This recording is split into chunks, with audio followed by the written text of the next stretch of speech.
হইচই স্টুডিওজের প্রথম theatrical launch দেবালয় ভট্টাচার্যের পরিচালনায় হইচই স্টুডিওজে মুক্তি পেতে চলেছে প্রথম ছবি শ্রী স্বপন কুমারের বাদামি হায়নার কবলে। সম্প্রতি হয়ে গেল গঙ্গাবক্ষে সেই ছবিরই প্রথম মিউজিক লঞ্চ। কেমন ছিল সেই মুহূর্ত দেখে নিন।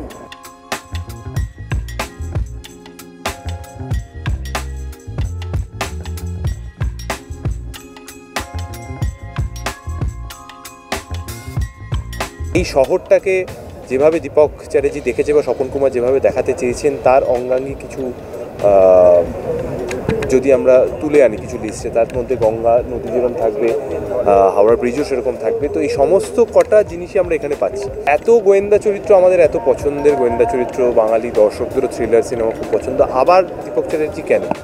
এই উত্তরটা ছবিতে আমরাও খোঁজার চেষ্টা করছি। উত্তরটা যে পেয়েছি কিনা সেটা বলতে পারছি না। আপনারাও যদি পান, এখানে আমার মিডিয়ার বন্ধু যারা আছে তাদেরকেও একই কথা বলছি যে কেন এত গোয়েন্দা আমাদের ভালো লাগে, উত্তরগুলো আমিও জানতে চাই। Thank you Hoichoi studios, SVF, এদেরকেই দিতে চাই। আমি কোনোদিন ভাবিনি আমার গান এইভাবে লঞ্চ হবে। অ্যাকচুয়ালি পুরো সিনেমাটা না খুব মানে ওই কাঠখোট্টা শহরের গল্প বলে না, খুব অন্য একটা শহরের গল্প বলে, কিন্তু সেটা আমাদের এই শহরই। এই গানটার ভিডিওটা দেখলে বোঝা যাবে যে এখানে বেশ কিছু এলিমেন্ট আছে, মানে হলুদ নদী আছে, একটা মাশরুম হচ্ছে, মানে অবভিয়াসলি একটা বিস্ফোরণ ঘটছে এবং এখানে প্রেমের বিস্ফোরণ ঘটছে এবং ওই ড্রিমি ব্যাপারটা এই গানটাতেও আছে, কম্পোজিশনটাতেও রয়েছে। বুকের আগল যত আঘাত প্রিয়, মুখের আদল তত দুঃখী, আজি যত তারা ট্রারারারারা, তব আকাশে ট্রারারারারা, দীর্ঘ রাত টুরিস্ট ডেস্টিনেশন।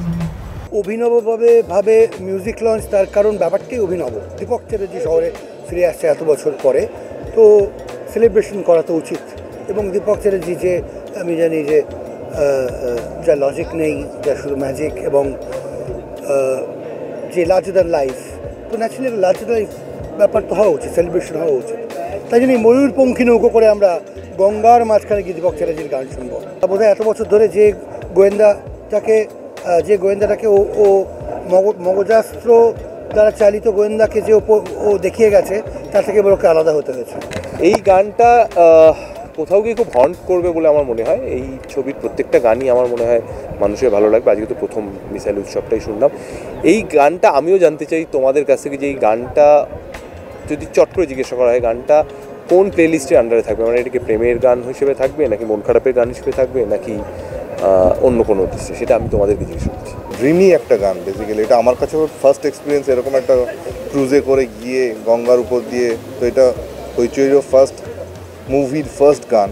তো আমি খুব আনন্দিত আমি এটা গাইতে পারছি বলে, এই প্রজেক্টে ইনভলভ হতে পেরে।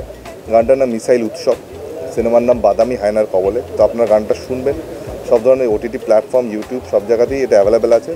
তো একটু আমাদের ফিডব্যাক দেবেন গানটা কেমন লাগলো, ওটাই যথেষ্ট। বাদামি হায়না কেন কি সেটা জানতে গেলে ছবিটা দেখতে হবে। তবে শহরের বিপদে দীপক কি সত্যি দূরে থাকতে পারবে? দীপকের অনেকদিন কোনো খোঁজ খবর ছিল না, কোথায় দীপক চ্যাটার্জি কি সেই খোঁজও ছিল না। হঠাৎ কেন খোঁজ এলো দীপকের? কারণ এরম বিপদ থেকে বা বাদামি হায়নার বিপদ থেকে বোধহয় দীপকই একমাত্র পারে শহরকে বাঁচাতে। মিসাইল উৎসবে মাশরুম হতে চেয়েছিলাম,